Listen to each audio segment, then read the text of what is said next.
warahmatullahi wabarakatuh. Saya Yova Galifrila akan mempresentasikan hasil materi yang telah saya buat, yaitu kimia organik.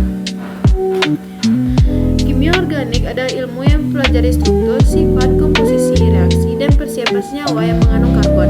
Sebagian besar senyawa organik mengandung karbon dan hidrogen, tetapi senyawa tersebut juga dapat mengandung sejumlah unsur lain. Dalam materi hari ini kita akan membahas 5, yaitu aldehid, keton, karbohidrat, asam karboksilat, dan lipid. Yang pertama ada aldehid. Aldehid atau alkanal adalah golongan senyawa organik yang memiliki gugus fungsional karbonil yang terikat pada dua atom hidrogen di kedua sisi.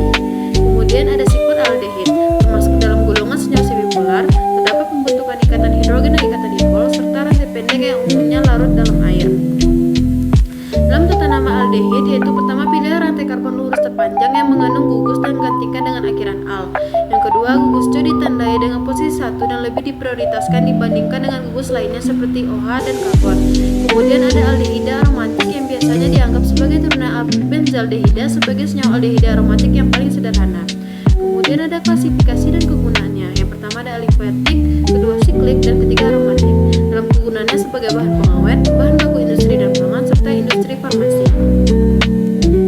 Kemudian yang kedua ada keton. Keton atau alkanon adalah golongan senyawa organik yang memiliki gugus fungsional karbonil yang terikat pada dua rantai karbon. Sifat keton yang pertama termasuk dalam golongan senyawa semipolar, terdapat pembentukan ikatan hidrogen dan ikatan dipol, serta rantai pendek yang umumnya larut dalam air. Dalam tata nama keton, tentukan rantai karbon terpanjang yang mengandung gugus keton. Nomori dari ujung dengan gugus keton memiliki nomor yang lebih kecil. Namanya rantai terpanjang berdasarkan nama akilnya dengan akhiran on, susun nama gugus-gugus yang ada secara alfabetis. Dalam kegunaannya, yang pertama pelarut dan bahan baku industri, yang kedua sebagai industri farmasi. Yang ketiga ada karbohidrat.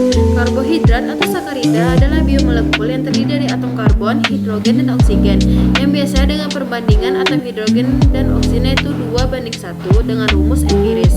Kemudian ada sifatnya yang mempunyai rasa manis, larut dalam air, bersifat gula reproduksi, bersifat aktif, dan bentuk siklik dengan rumus umum karbohidrat. Dalam klasifikasi dan kegunaannya, yaitu pertama klasifikasi, 1 monosakarida, 2 oligosakarida, ketiga polisakarida, keempat aldosa, dan kelima ketosa. Dan kegunaannya sebagai pangan, pertanian, kesehatan, dan industri farmasi. Kemudian ada keempat asam karboksilat. Asam karboksilat atau asam alkanoat adalah golongan senyawa organik yang memiliki gugus fungsional karboksil, yaitu gugus gabungan dari gugus karbonil dan hidroksil yang terikat pada gugus alkil atau aril. Dalam sifatnya, ikatan hidrogen yang terbentuk meningkatkan titik didih asam karboksilat. Asam karboksilat yang terionisasi di dalam air membentuk asam lemah. Kemudian asam karboksilat dapat bereaksi dengan basa membentuk asam karboksilat. Yang kemudian ada asam karboksilat dalam sintesis. Sintesis asam karboksilat dari turunan asam karboksilat dan sintesis asam karboksilat dari alkali hidrida. Kemudian ada reaksi. Reaksi substitusi dengan alkohol serta reaksi reduksi dengan hidrida logam. Kemudian ada tata nama yang dimulai dengan asam ditambah rantai karbon terpanjang yang mengandung gugus karboksilat dan diakhiri OH. Kemudian jika mengandung rantai cabang, maka atom karbon dan gugus karboksilat dengan rantai terpanjang diberi nomor 1. Dalam klasifikasi dan kegunaannya, yang pertama ada klasifikasi yaitu aliphatik, siklik, aromatik, dan kegunaannya sebagai bahan baku industri farmasi, pangan, dan pelarut. Yang kelima ada lipid. Lipid adalah kelompok molekul alami yang meliputi lemak lilin vitamin yang larut dalam lemak seperti vitamin A, D, E, dan K, monogliserida, digliserida, trigliserida, dan fosfolipid, dan lain-lain. Sifatnya yaitu titik didihnya yang tinggi, pada suhu kamar berwujud padat dan cair dan larut, pelarut, dan polar, mempunyai viskositas tinggi, massa jenisnya yang lebih kecil dari air, dan bila dihidrolisis akan menghasilkan asam karboksilat yang dikenal dengan asam lemah atau bau tengi. Kemudian ada tata namanya. Pilihlah rantai karbon lurus terpanjang yang mengandung gugus dan gantikan dengan akhiran al.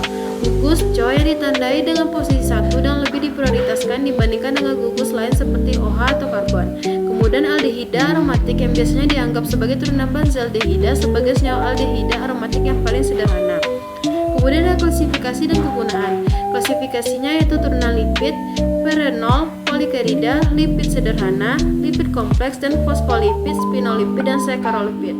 Kemudian kegunaannya sebagai industri farmasi, pangan, pertanian, dan kesehatan. Kemudian sekian dari saya, Yova Galifrila. Terima kasih.